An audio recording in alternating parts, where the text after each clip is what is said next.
welcome to another edition of Wokkah Podcast. And I have an amazing guest with me today. Her name is Jennifer, or let me put it properly, State Representative Jennifer Gross. Welcome to the podcast today. How are you doing? Thank you, Ianu. It's good to be with you. Well, you and I have been having lots and lots of conversations. I mean, it goes maybe 2 or 3 years now around AI. And when we started, you're like, no, what are you talking about? And then we've really grown the conversation and we've developed this over time. And I think it would be really exciting to share with some of our guests some of the things you've been sharing both privately and some of your thoughts around where you think AI is going. So before we go in, I want you to introduce yourself to our audience. So welcome, Jennifer. Thank you. It's really an honor to be here, Ianu. So I guess I should say, though I don't look like it, I am a retired Air Force combat lieutenant colonel, and I served 21 years in the United States Air Force. That gave me so many skills. And then I used my GI Bill to become a nurse practitioner. So I'm a practicing nurse practitioner now, as well as a state legislator. I'm a mom. I have a great husband. I'm a mom of 2 boys. And I have a very full life. And it's just, there's that. I was also a drug rep. I was also part of Operation Warp Speed as a sub-investigator for the COVID vaccines as well as monoclonal antibodies. So I have a little bit of a sordid past, and I guess you would say that even in the arena of AI, I always am willing to take on a challenge, and this one certainly is. I know. So like one of the things that really get me about you and just your heart is you have a heart for the people. So you're not just someone who says it, you're also someone who is boots on the ground, helping people and just consistently plugged into what's going on. It's really exciting to see that, because when we start having conversations around AI and where AI is going, I think there's a people side of this that often gets missing in the conversation. Mm-hmm. And this is something you capture really, really well.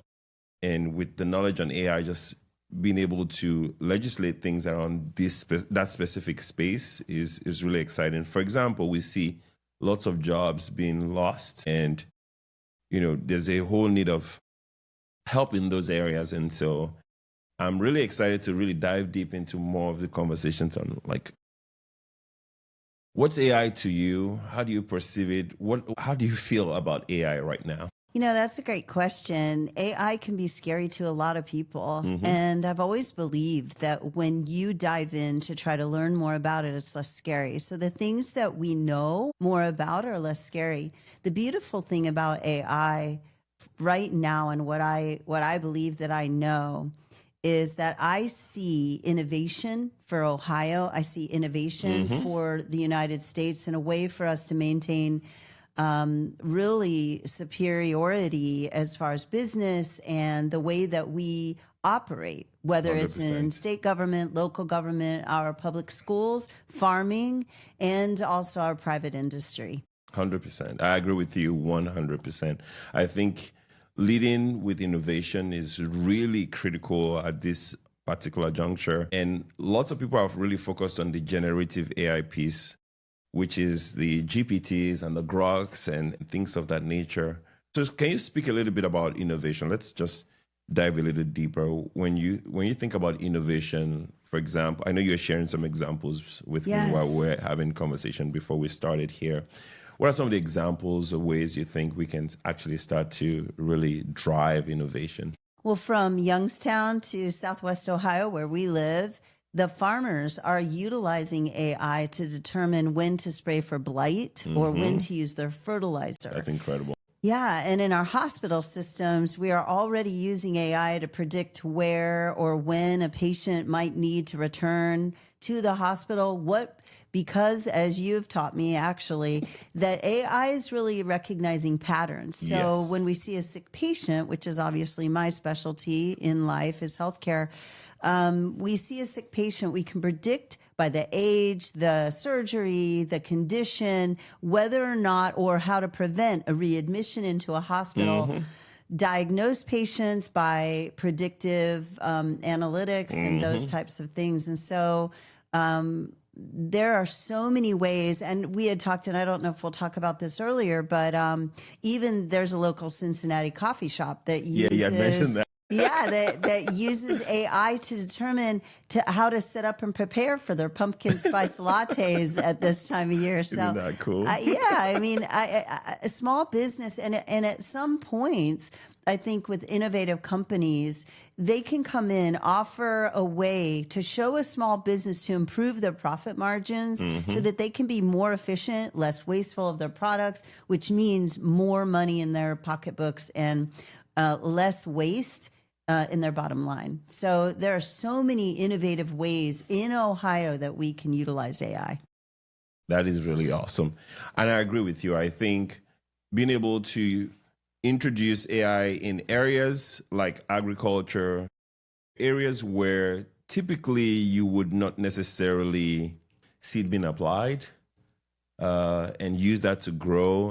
Also, you actually gave an example around how some cities are actually using it to identify, okay, these are the areas we can be competitive, but these are the areas where we might need people from, or we might need help from another state or another county or whatever the case may be to really supplement what it is that you're doing. I remember that example you were sharing. There's a great example too in our police force. So we're in Cincinnati right now, and the AI can look at an area of town, look at the time that crime occurs, look at the conditions when crime occurs, and we can beef up our police force during those times by predictive analytics. And so AI seeing patterns can look and say, even in our police force and our law enforcement, it can help all of those areas. So yeah, it's exciting. Yeah. One of the things I love about talking to you is that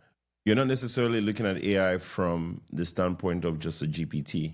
You're looking at it completely from a data standpoint. It's very rare to see people who actually talk about AI from that perspective. So I actually love that you're actually looking at it from that perspective, because I think it all goes back to data, and it all goes back to being able to recognize patterns. And if we focused a whole lot more on just the GPTs, then we basically lose the opportunities that AI actually brings for the hospitals, for agriculture, for all of these different areas. And so I really like that you look at it more from a data standpoint, as opposed to, hey, here's how GPT can help you. I think it's scary to a lot of industries. I think, like my example of a coffee shop, I don't think that most people would say, oh, mom and pop coffee shop, I'm going to one tomorrow in Cincinnati.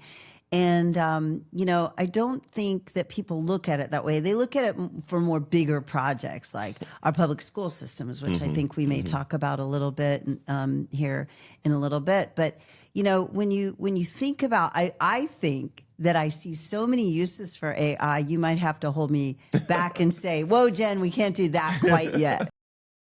No, but I think that's the way we need to think. Think about the problem first, and then look at how AI can actually help solve them.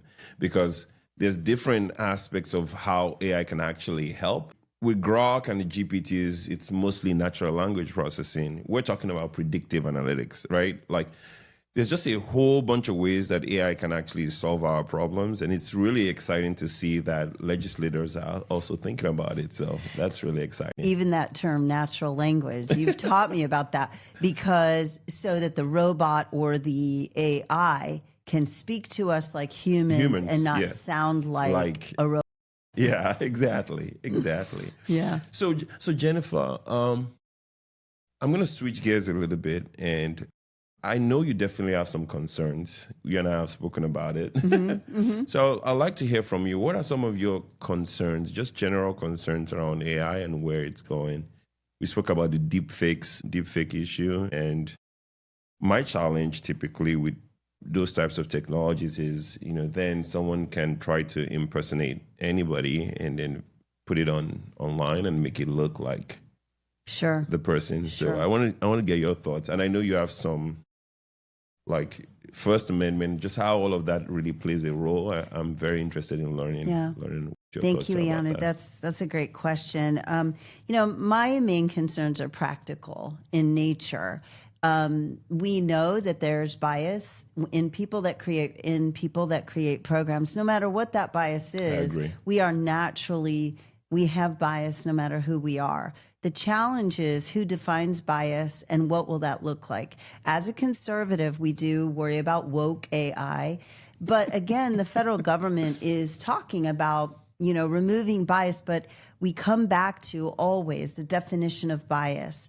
The other thing back to the deep fake is there needs to be legislation. We do have a piece of legislation in Ohio. I believe it's HB 524 that recognizes deep fake as those that it would punish those who use a deep fake against like a child, putting their face on a body, for instance, or even chatbots who encourage children to harm themselves and self-harm. Those types of, and then, so therefore the company responsible behind the chatbot would be held liable if a child harmed themselves. Those are some things that I think that those are kind of obvious and non-negotiable. But what if you have like suburban housewife who is they place her on a naked body, for instance, and then they put that all around all over social media. We've seen cases like that.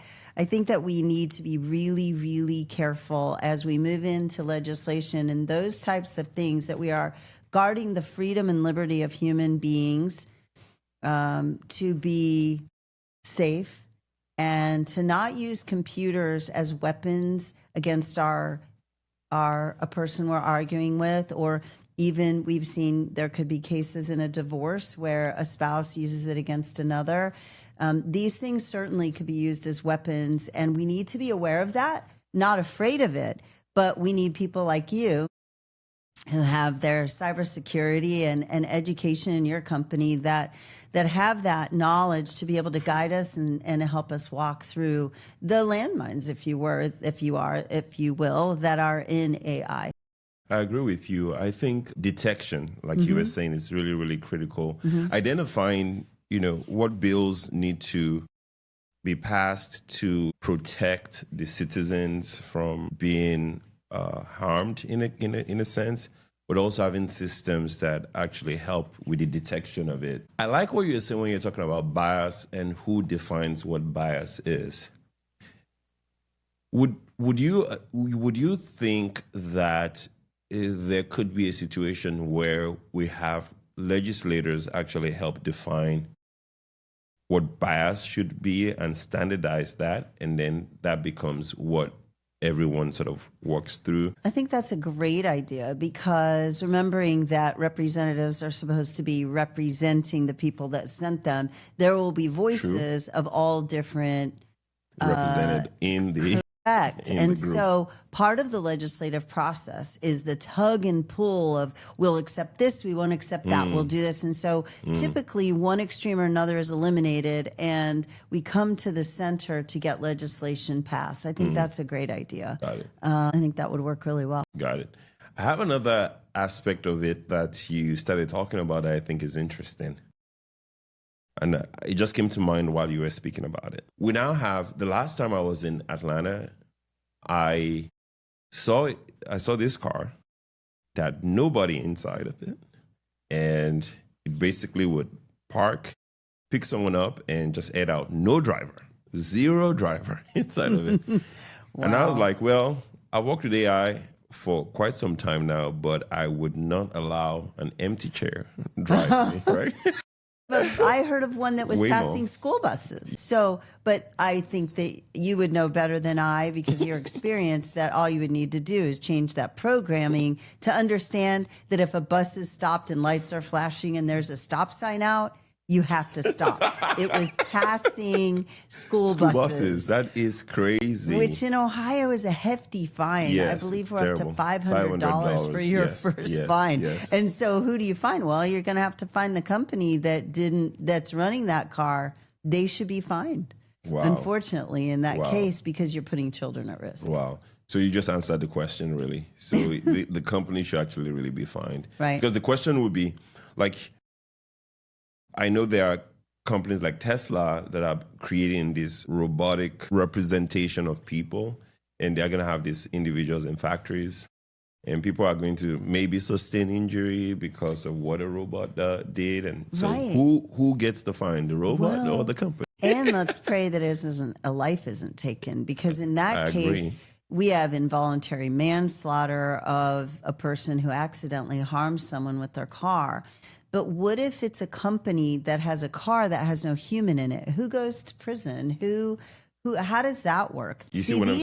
Yeah, these are all the challenges with AI. But I think we ought to start with more basic, small things before we jump to that. But it's important to brainstorm these possible complications. Right, because there's going to come a time when you're going to have a car. The car would be able to, in a sense, basically drive you to work. You basically head to the office, and the car goes out and does some Uber driving. Empty car, doing Uber driving, comes back, and someone is going to be asked, like, oh, this happened while the car was out there, and someone's going to go like, well, it's not me, it's the company. And then the company is like, no, it's not me, it's you. You own the car. You sent the car to drive for Uber, right?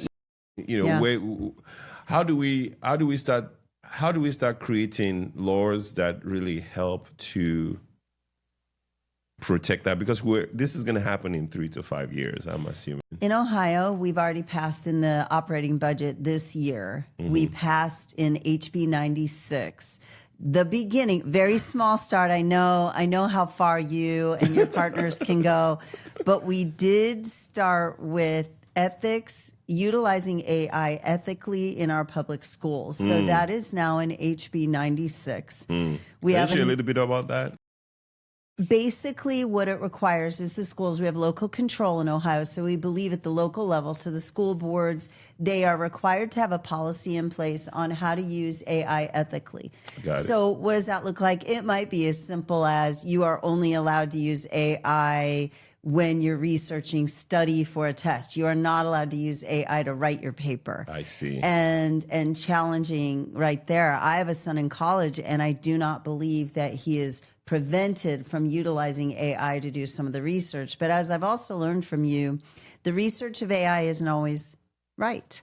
So the numbers might be wrong. I just testified for a bill, and it said 30 states had full practice authority for nurse practitioners. It was actually 27 in 3 territories. I know it's a small, incorrect statement, but it needed to be fixed. And so we need to understand that AI is not perfect, because like you said, or like I said, it's not magic. So we have that. We have HB 96 and ethical use in AI. We also have a Representative Thad Claggett's bill. I believe it's 526, maybe. I wrote it down, if you'll pardon me. Sorry, 469. 469 declares that AI systems are non-sentient, and it prohibits granting legal personhood to a robot. I think we saw that a robot, someone in another country was going to marry a robot as a spouse. And so we need, because we do believe in each state being sovereign, that Ohio needs to declare that robots cannot be sentient, meaning they cannot be human, and they cannot be treated as human or given human rights. But again, when we get back to that, if a robot is driving a car and it kills somebody and it's not a human, it's really, but those are the challenges, right?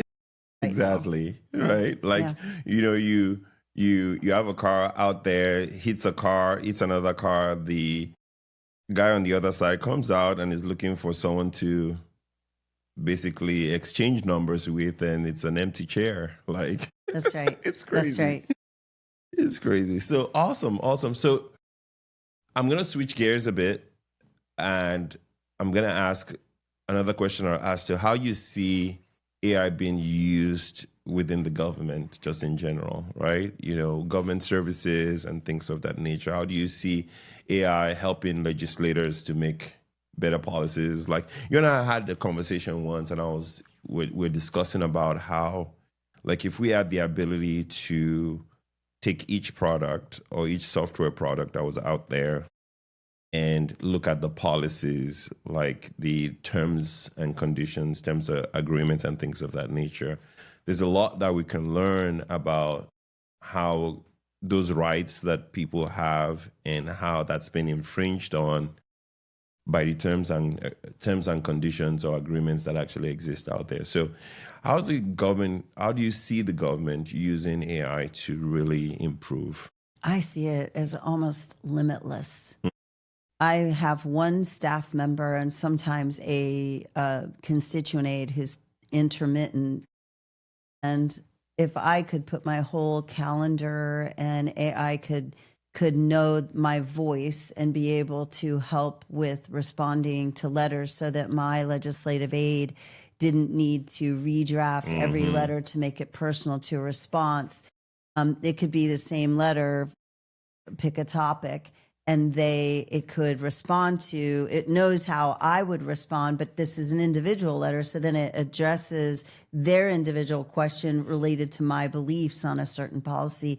That could work. What I'm really excited about is the chair of the Ohio Medicaid Committee and soon to be the Joint Medicaid Oversight Committee chair, which is the oversight of the spending, which is the number one spend in Ohio at 51% of our budget and $38 billion. AI can see fraud. It can predict fraud patterns. Incredible. In certain ways. People use our SNAP benefits, which are food stamps. Now that's federal. So it'd be beautiful if the federal government would take that up. But when it comes to Medicaid and policies that maybe even just utilizing, let's not even say it's fraud. Let's say utilizing outcomes, using our dollars. We have special programs for our DD, our developmentally disabled population. We use different benefits for them than we do our other group 8s, which are our working financially poor people in Ohio. We could utilize AI to look at how are they utilizing their Medicaid benefits? Are they utilizing them properly? If they're not utilizing them properly, what are some suggestions that we can meet them where they are to utilize our resources, which are public taxpayer dollars, well? Because as a conservative, I'm very fiscally sound, and I'm very fiscally concerned that our middle class is paying huge amounts of money there in these areas, and I don't know that we're getting the return on our investment that the taxpayer needs. I think there comes a time there will be diminishing returns. I mean, most people don't like to pay taxes, so I don't like to pay taxes. I'm sure you don't like to pay, but taxes are necessary for our entitlement programs that are required to help the poor and people that are down on their luck. And we need to be able to do that, but we need to also utilize that. We could use it in job assistance, job training. Yeah. We could look at their skills, put in our job and family services. We could look at their skill set and say, this is the area. If we fill in this need, they can get a job in this area. And we're not doing a one-size-fits-all approach. AI can put it an individualized plan to an individual who obviously no human's a textbook, and they could utilize that to get people back to work, and it's so productive. It's exciting, really exciting. Wow, but that is exciting, really, really exciting. And I'm sure I missed some other ideas that I had this is about really good. Yeah, the transparency part is something that it obviously needs to be. I think we have an open checkbook in Ohio, so you can go right now and see where the legislature is spending all their money, see who's getting it, what contracts are being given, all of that. AI also needs to be massively transparent. That way, if someone like yourself with a PhD, doctor, is looking at it and going, I think I know that there's an issue, not that, we might not be able to afford you to consult, but let's just say that you were looking at it and you said, I think there's a fault here. we need to be able to have the transparency that you can look in there and go, this is an area that's a hot spot, needs to be fixed in the Ohio legislature, in the Ohio government. But that brings me to, we need to have regular audits in our system as we proceed on with utilizing it in our government. There need to be regular, transparent biases. And that's where I'm kind of stuck, because who has the knowledge to be able to do state government non-biased audits in our systems? So I was having a conversation with, and Jason would remember this, I was having a conversation with Lady VJ. She owns a business in Texas. And she brought up a very good point. And I really never thought about it. Like, we implement it, but I wasn't really thinking about it in that light. And that was that when you feed anything to AI to do, you've got to have a way of verifying what you're feeding into it. So her idea is, rather than use the tool as what gives you a response, you use the tool to basically almost verify your response. I don't know if you're getting what I'm saying. So in a sense, like, let's say, for example, I was asking GPT a question, and I was like, can you give me 10 ideas on how I can grow my business? I would say something like, can you give me 10 ideas on how you grow my business, but can you also cite the sources where you got these 10 ideas from, right? Very good. That way you can verify sort of what's happening. So I feel like, with regards to the auditing and things of that nature, we have to have AI systems that verify or audit what's going on based on what you and I were speaking about earlier. That's right. Based on the standard rules that are established by legislators. Heard of a case where hiring practices were affected because they used AI, and a person was not hired because there was some false data about the individual out there. Those are places also where the government needs to get involved. This person, was not hired because there was a piece of information somehow either maybe not even about that person, but AI thought it was. Maybe they had a similar name, John Smith, for instance, or whatever. But there's another Democrat legislator named Jennifer Gross, in my understanding. There's also a multimillionaire, but that's not me. But we do need to guard that. You're absolutely right. And the challenge is data sources as well. I, as a legislator, have had a lot. I'm not even going to mention where this data is because I don't want to advertise it, but there's a lot of false information out there of me because I'm not given a voice. So I appreciate you giving me a voice today on AI. Jennifer. Because I'm often not given a voice. A biased voice against me is given more voice than I am. And I'm rarely ever given my voice. Someone else puts a voice on me and says, she did this or that, and then it carries, but it's false. So, and that is currently on a page about me right now, something that I did not do. And I think one day my grandchildren may read about me and think, oh my gosh, that was my grandmother, but it wasn't true. No, so those things are important. Yeah, false information. And I think being able to create systems that actually identify this kind of things is really critical as well. And this is what I was talking about, Jennifer. That's why I'm thinking, like, there's so much opportunity in this space that if used correctly, can actually help us a whole lot and make us better human beings. That's right. But at the same time, humans are going to be humans.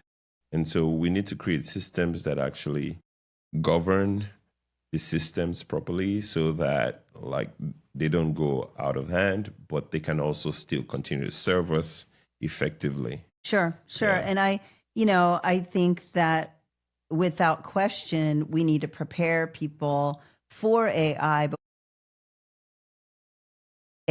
to protect the self-reliance and the autonomy and the independence and fierce independence that is the American way and the American spirit.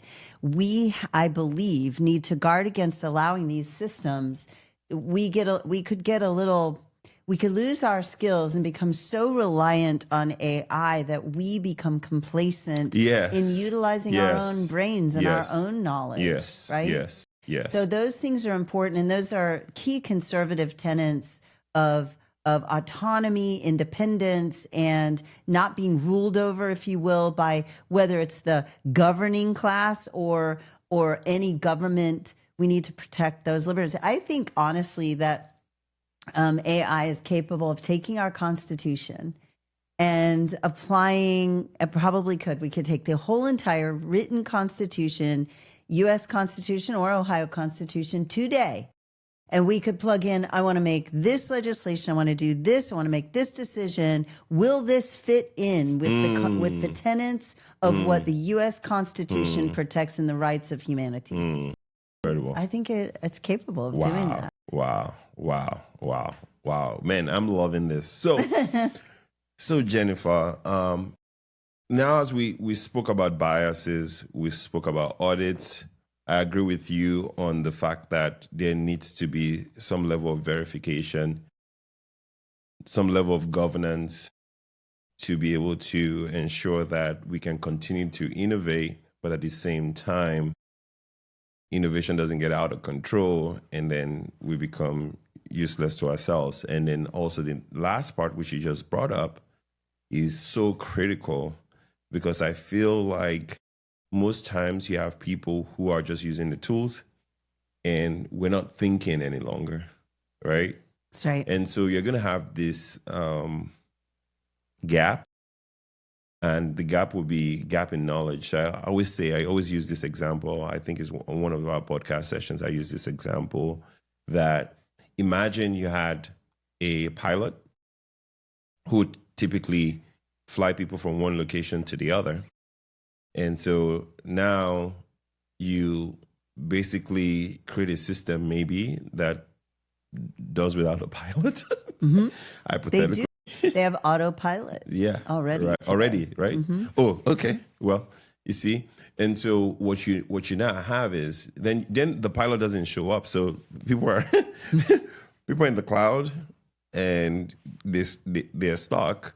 But Jennifer, you don't also have the skill sets of real pilots who can basically help give like subject matter expertise or knowledge into this is how this should work here. This is how this should work here. And because we get over dependent on these systems, the interest in jobs that have to do with like pilots, whatever pilot engineers or whatever that role is, then becomes, we have a shortage there.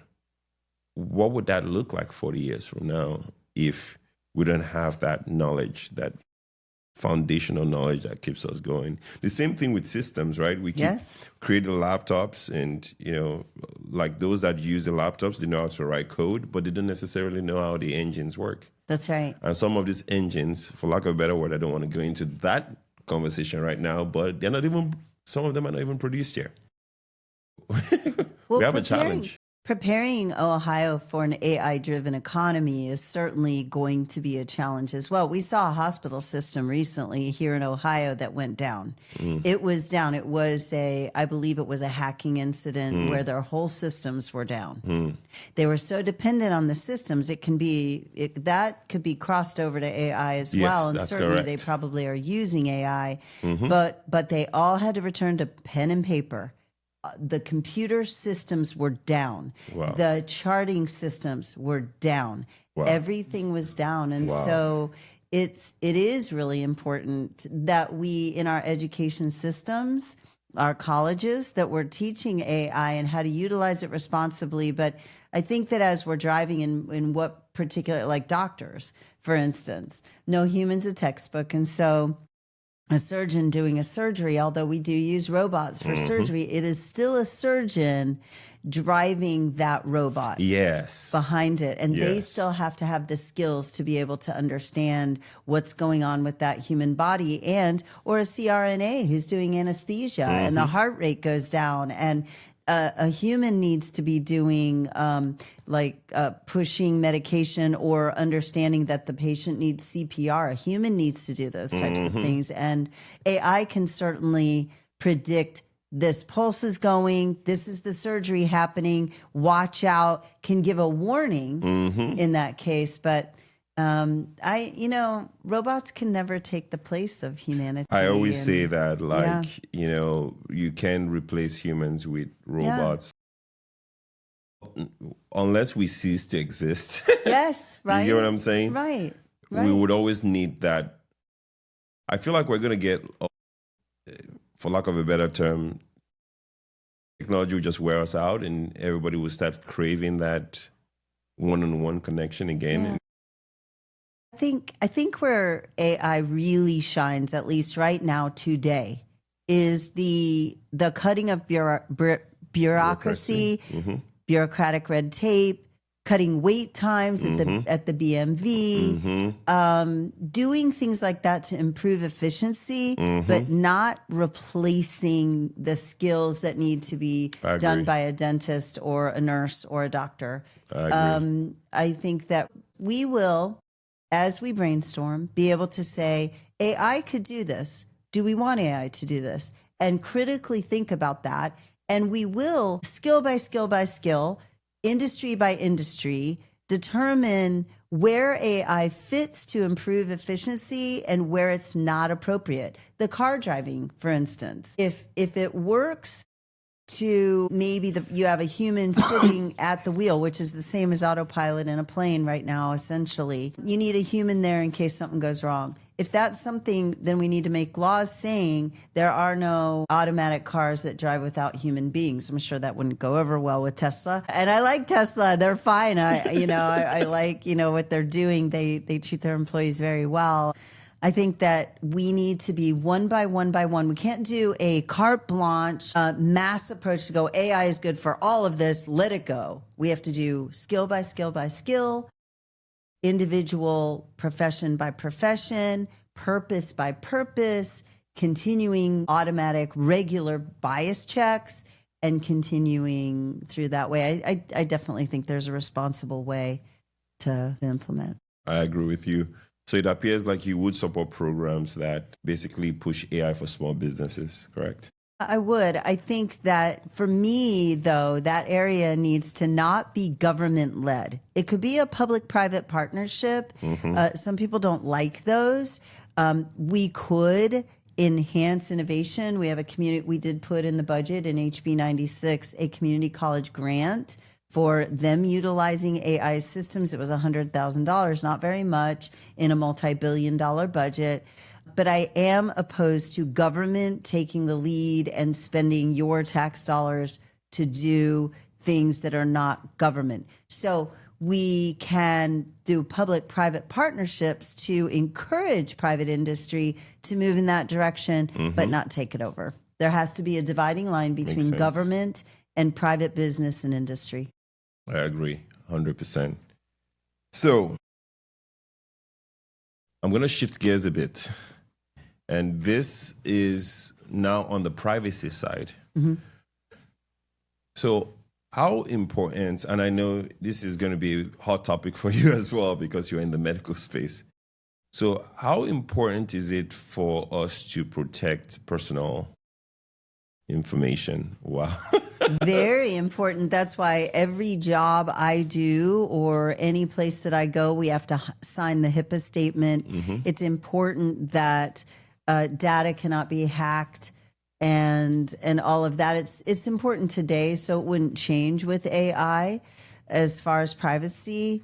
And perhaps along with a HIPAA statement, do you agree to utilize AI in transferring your information to this company that will analyze your, for instance, COPD or breast cancer, or we'd like to study your case. We will put it into pharmaceutical research utilizing AI. All of that requires consent. So consented use of our personal data. So individual consent needs to be obtained. And that way, if we give consent, then okay. If we do not give consent, then not okay. So the human being needs to continue to have say over their individual data so that they have a right to know where it's being used. I know that right now in marketing and things like that, for instance, with Facebook and X and others, They utilize our data. The reason it's free is they utilize our habits, they utilize what we're clicking on, and they utilize that data to market to us. So little bit sketchy there as to whether it's AI is predicting my activity. But I gave consent when I signed up for Facebook or when I signed up for X that my data would be utilized. I just think that a lot of people don't realize that. Yeah. And so I want to really spend some time on this conversation, because if you think about some of the AI tools also that are coming up right now, a lot of them are beginning to allow people to connect their personal emails and their personal drives to these tools so that they can ask questions. And so many people don't realize what they're signing up for. And so we're seeing a growing, now not all of them, but some of them, and I don't want to name any names, but you can see a bank utilizing your purchasing data, your credit card, utilizing your purchasing data and analyzing how you're spending your money and those types of things. Yeah. So if they gain access to your emails, you can imagine basically they have all of the emails, all of your conversations. They know exactly how you think, right? They could feed you with an ad that basically, not just that, but then they have access to your Teams conversation.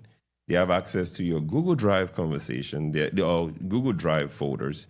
They have access to your Google Meets. They literally have access to your entire conversation. And so they could take all of that back and train it.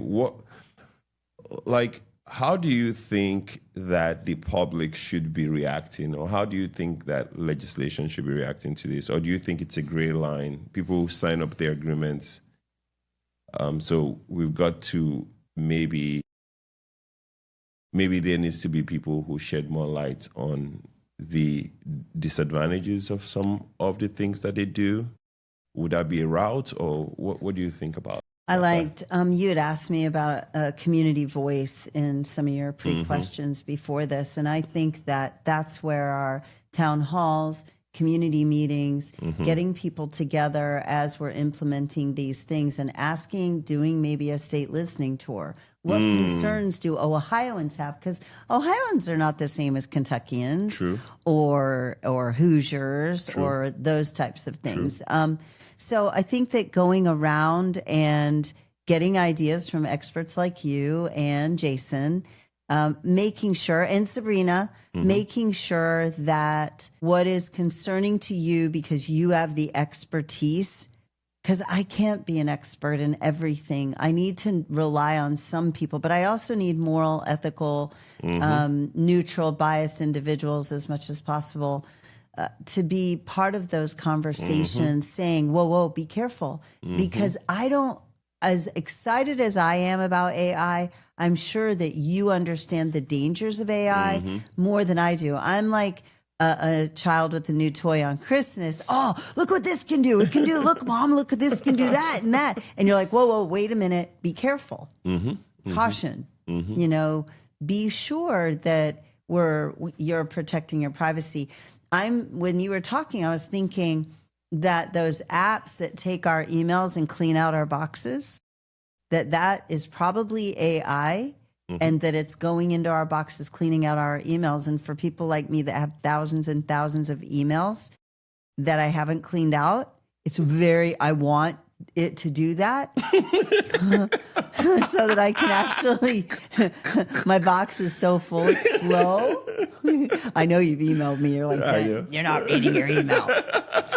So yeah, I think that we need to have experts like you and doing listening tours, but maybe even experts like you and your company leading these listening conversations to guide us, to make sure you're thinking about this, guiding legislators in places where we need to move forward with legislation to guard personal privacy. The challenge with that is always freedom and liberty, which are fundamental, foundational tenets to conservative principles and our Constitution. if a person, I think where we come back to is consent.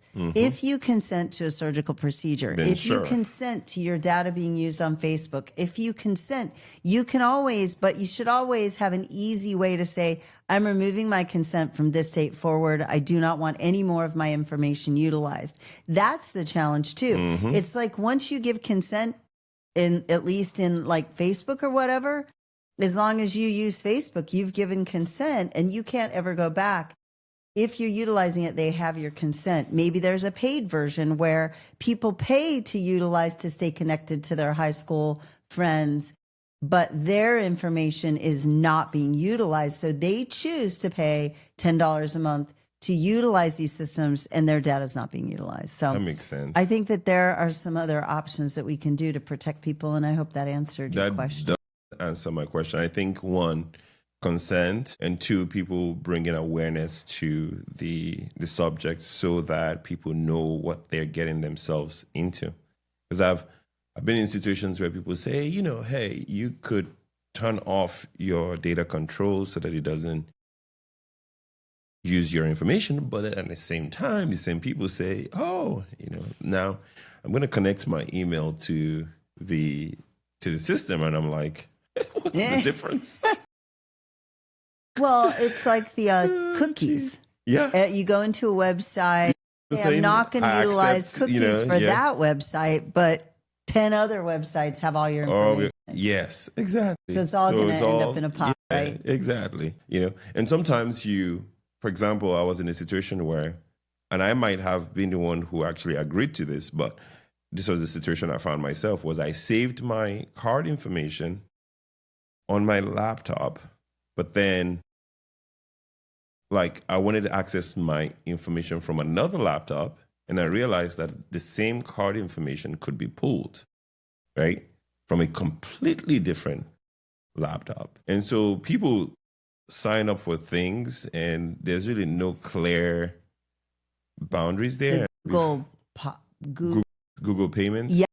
Okay. Exactly. That's right. So That's right. you move, and then literally it just shows up on a different one. So I think bringing awareness to the fact that when you do connect to these systems, or when you do connect these systems to anything that belongs to you, you're exposing your information to them, and I think you might want to be, you get what I'm saying? I also think even with the AI part of that, somehow, at least for me personally, I've used Google Pay in the last few months, and twice my data has been compromised.